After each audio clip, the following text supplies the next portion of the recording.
किसी वस्तु के मिल जाने पर दो कष्ट उठाने पड़ते हैं।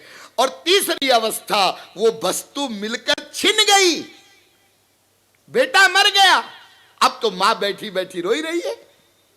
तो देखिए, किसी भी वस्तु को पाने की तीन अवस्था, वस्तु के मिलने की पहली की अवस्था, उसमें तन निमित्त प्रयत्न का कष्ट, वस्तु मिल गई उसमें उसके संरक्षण का और नष्ट होने के भय का कष्ट, और वस्तु मिलकर छिन गई तो वियोग का कष्ट।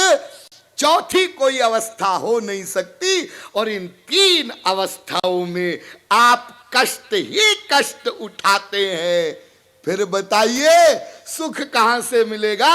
इसलिए बुद्धि में गांठ बांध करके इस बात को रख लीजिए कि ब्रह्मलोक पर्यंत किसी भी वस्तु में सुख का लवलेश नहीं है और सुख नहीं मिल सकता। हा? तुलसीदास जी महाराज ने एक बहुत सुंदर इसके लिए एक एग्जाम्पल दिया है। पूर्णिमा की रात्रि, पूर्ण चंद्र खिला है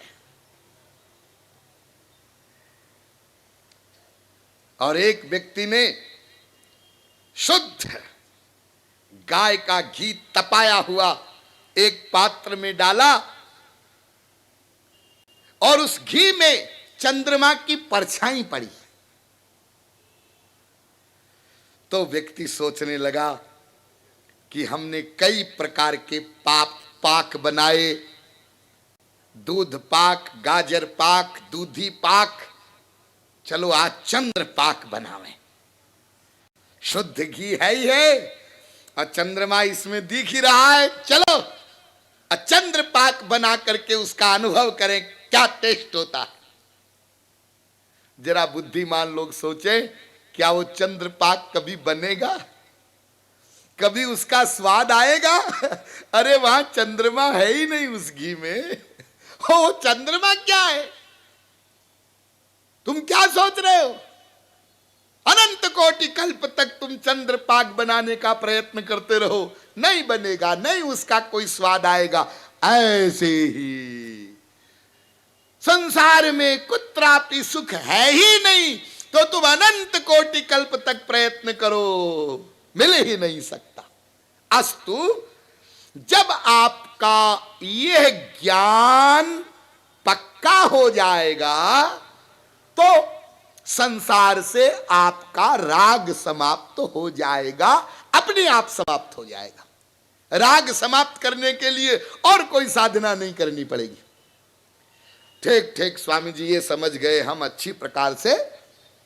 तो इसीलिए तो हमने कल जाते जाते कहा था कि संसार में दुख है और भगवान में सुख है। नहीं, ये गलत बात है। तो संसार में सुख है, भगवान में दुख है, नहीं, ये भी गलत बात है। तो संसार में भी सुख है, भगवान में भी सुख है, ऐसा बोल दें? नहीं, ये भी गलत है। तो संसार में भी दुख है, भगवान में भी दुख है, ऐसा होगा? नहीं, ये भी गलत है। तो संसार में भी सुख दुख है, भगवान में भी सुख दुख है, ऐसा होगा? नहीं, ये भी गलत है। तो संसार में भी कुछ नहीं, भगवान में भी कुछ नहीं, ये होगा?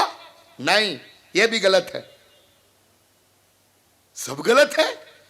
तो सही क्या है? हाँ, सही बात सुनिए। भगवान में ही सुख है, या और बढ़िया कहो तो यो कहो, भगवान ही सुख है और संसार में न सुख है न दुख है। हाँ, क्या बोल रहे हैं आप? अरे हमने तो सुना है संसार दुखालय है, दुखों का घर है, और आप कह रहे हैं संसार में सुख भी नहीं है और दुख भी नहीं है।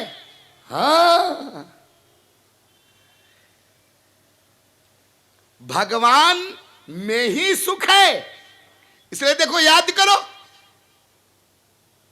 हमको सुख मानना बंद नहीं करना है, सुख चाहना भी बंद नहीं करना है।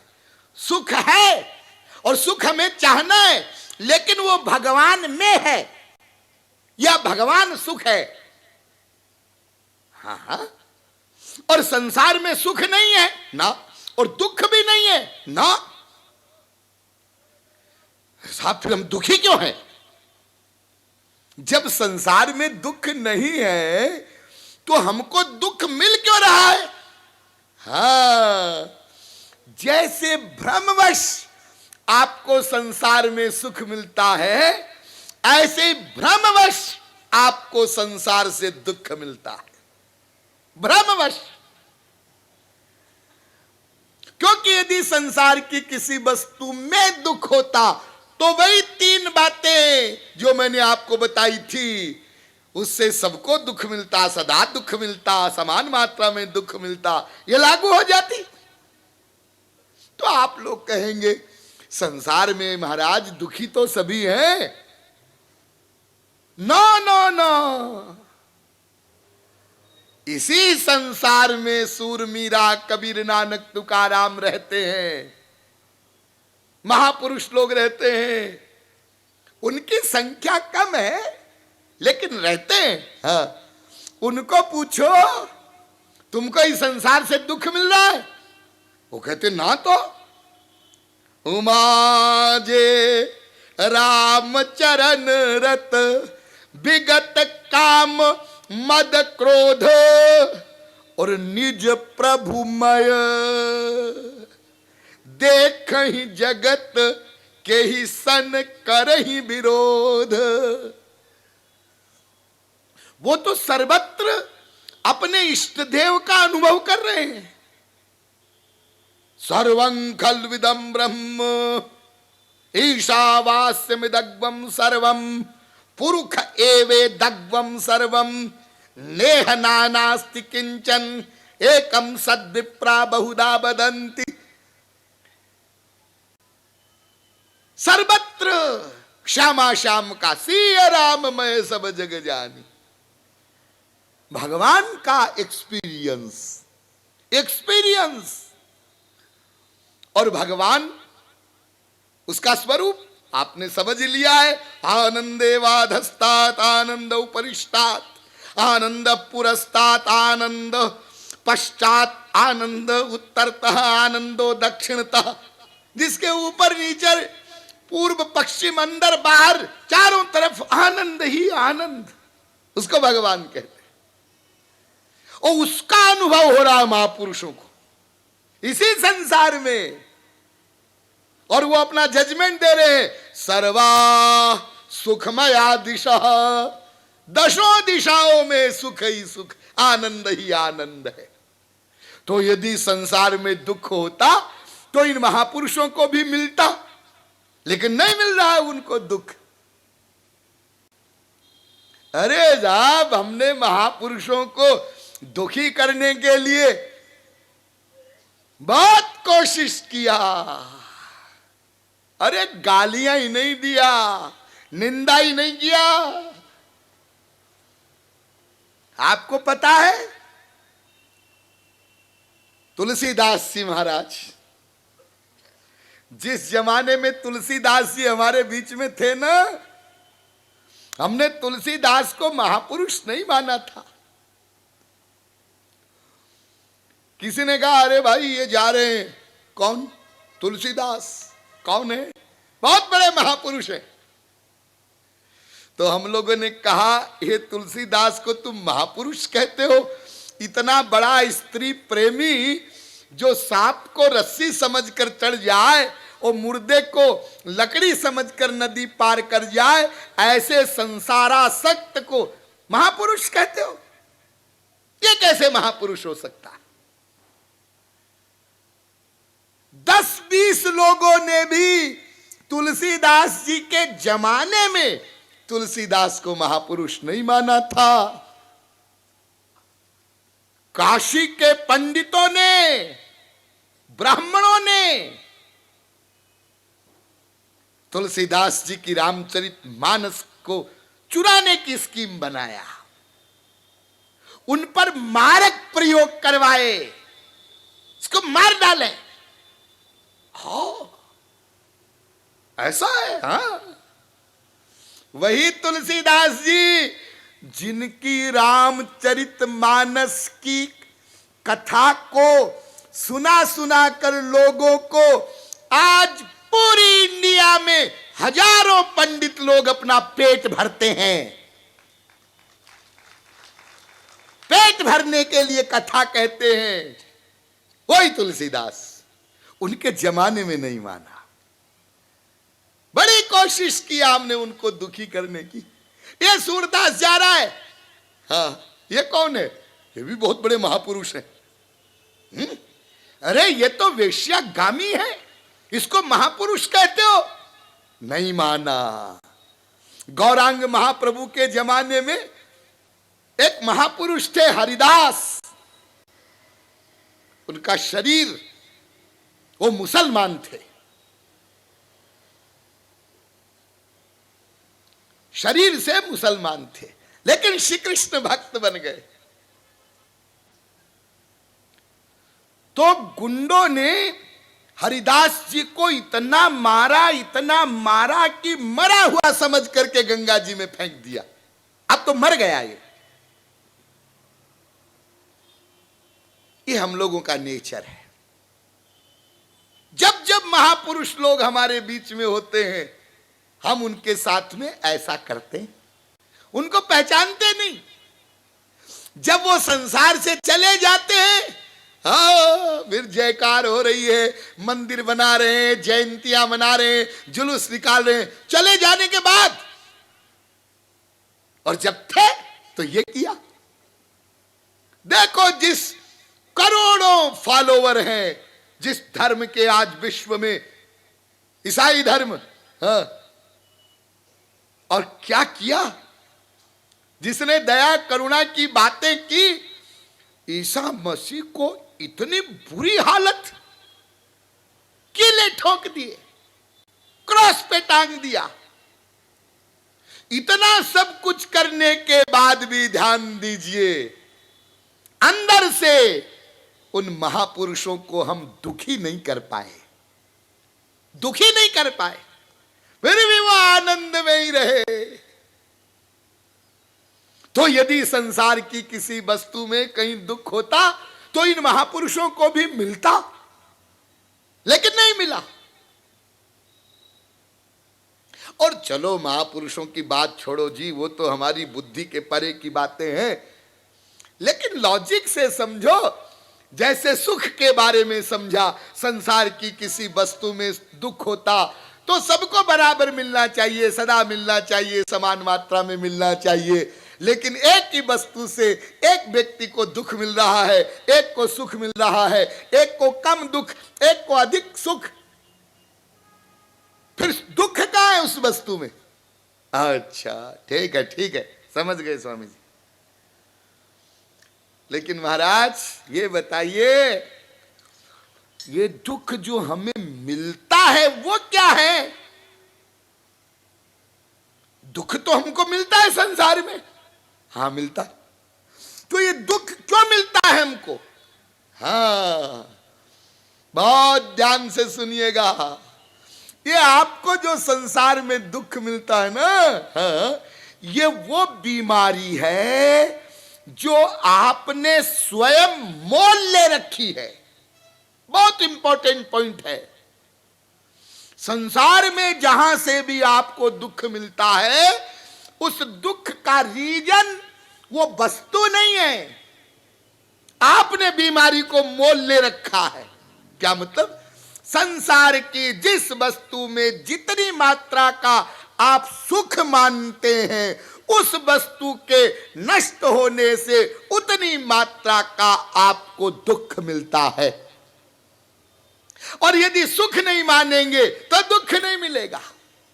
यानी दुख की बीमारी सुख मानने से है। सुख मानना बंद करो तो दुख मिलना अपने आप बंद हो जाए। नेचुरल। आपके बेटा हुआ है, हाँ हाँ, आप खुशियां मना रहे हैं, जी हाँ, रसगुल्ले बांट रहे हैं, जी हाँ, बैंड बाजे बजवा रहे हैं, हाँ हाँ, क्यों क्यों इतने विभोर हो रहे हो? हाँ जी, क्या बात करते हैं, हमारे बेटा हुआ है। देखो, तुमको एक दिन रोना पड़ेगा, रोना पड़ेगा। क्यों? क्योंकि तुम खुशियां मना रहे हो, इसलिए। क्या मतलब? मतलब देखो, तुम्हारे बेटा हुआ है ना, हाँ, तो तुम्हारे बेटा होने से तुम्हारे पड़ोसी को कोई खुशी नहीं है। तुम्हारे पड़ोसी के यहां समाचार गया कि पड़ोस में मास्टर जी के यहां लड़का हुआ है, और पड़ोसी ने अपनी बीबी को कहा, सुनो जी, बगल में मास्टर जी के यहां लड़का हुआ है। तो पड़ोसी की बीबी सीरियल देख रही थी, टीवी सीरियल, उसने टीवी का वॉल्यूम भी कम नहीं किया और सीरियल देखती गई, और देखते देखते बोल रही है, अच्छा अच्छा, ठीक है, हुआ होगा, आपने को कौन कमाई खाना है। कोई खुशी नहीं ना, कोई गम है नहीं, गम भी नहीं है, खुशी भी नहीं है। अब वो बेटा पढ़ा लिखा और डॉक्टर बन गया, 25 साल का हो गया। फिर क्या हुआ? कुछ ऐसा हुआ, वो आ रहा था घर में, एक्सीडेंट हो गया, मर गया। अब क्या हुआ? बेटा पैदा होने पर जिसने सबसे अधिक खुशी मनाई थी, उसको सबसे अधिक दुख होगा। किसने सबसे अधिक खुशी मनाई थी? मां ने। तो मां को सबसे अधिक दुख होगा। उससे कम खुशी किसने मनाई थी? बाप ने, उसको और कम दुख होगा। उससे कम खुशी किसने मनाई थी? रिश्तेदारों ने, उनको और कम दुख होगा। उससे कम खुशी किसने मनाई थी? दोस्त ने, उसको और कम दुख होगा। उससे कम खुशी किसने मनाई थी? नौकर ने, उसको और कम दुख होगा। और पड़ोसी ने कोई खुशी नहीं मनाई थी। तो जब उसके यहां समाचार आया कि बगल वाले मास्टर जी का लड़का मर गया, तो पैदा होने की न्यूज पर उसको खुशी नहीं हुई थी, तो मरने की न्यूज पर उसको दुख भी नहीं होगा, कोई दुख नहीं होगा। वो आपके घर जरूर आएगा सहानुभूति व्यक्त करने, शमशान घाट भी जाएगा आपके साथ में, लेकिन दुख नहीं होगा। आप लोग जाते हैं ना, किसी के मरने पर जाते हैं ना आप लोग, अंतिम यात्रा में, और मान लो ऐसा हो कि भाई समाचार आया है, अब 12 बजे हैं और अभी सब यात्रा जाने वाली है और अभी आपको जाना है, तो जाने से पहले आप, पप्पू की मम्मी खाना बन गया? नहीं, खाना तो अभी नहीं बना है। क्यों, क्या बात है?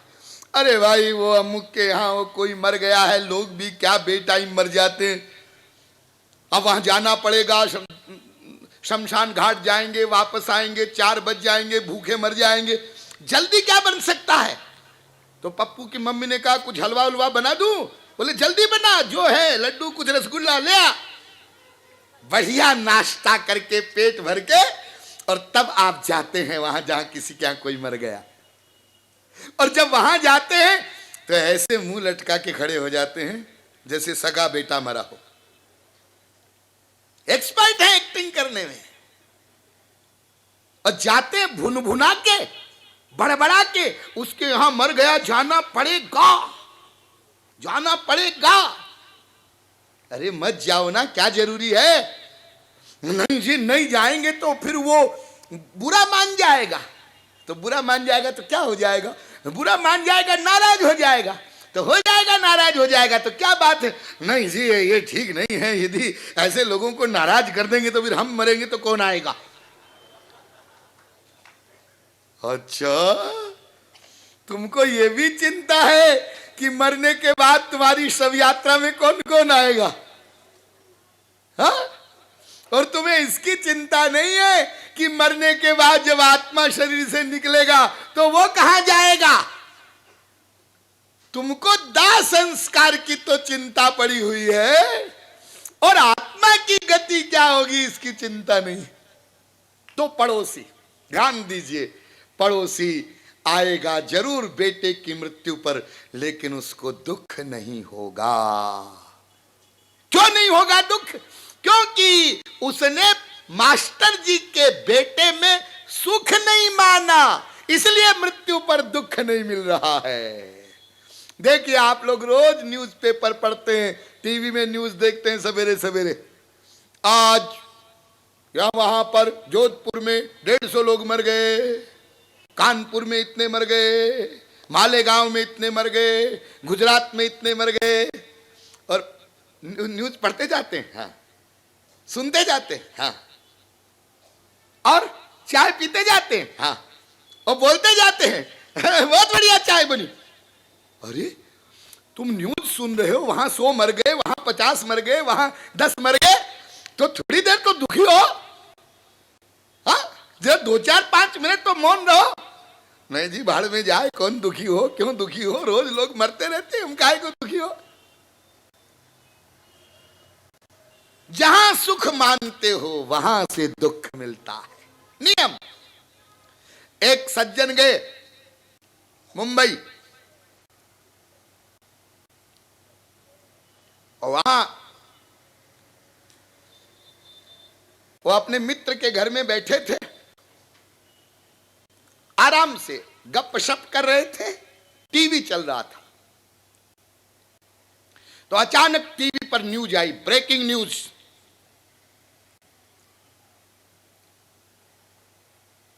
जयपुर में भयंकर आग लग गई,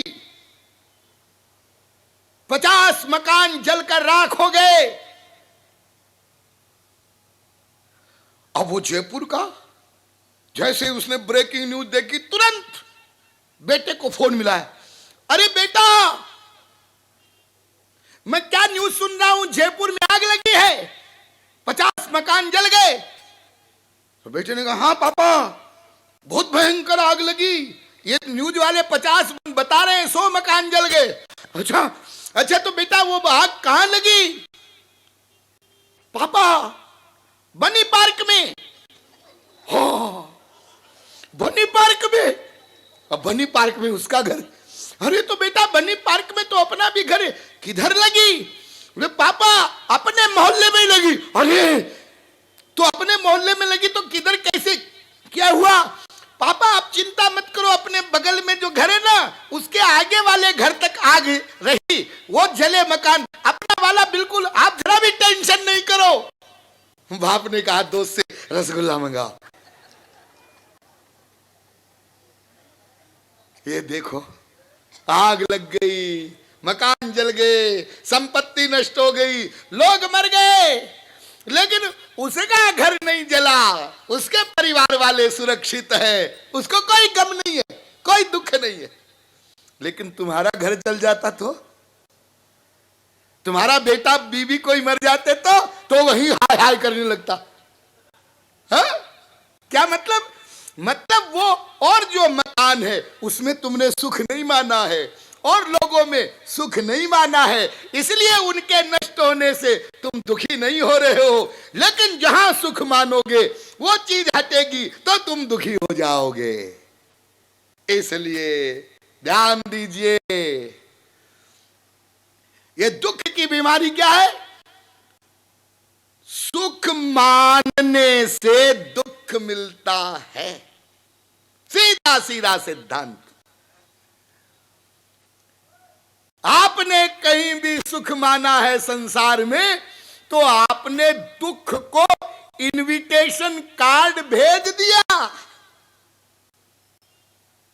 स्वर्ण अक्षरों में नोट करना, कहीं भी सुख माना और दुख को निमंत्रण पत्र भेज दिया, अब दुख आएगा। अभी तक तो नहीं आया। अभी तक तो नहीं आया। कई बार लोग ऐसी गलतफहमी लोगों को होती है।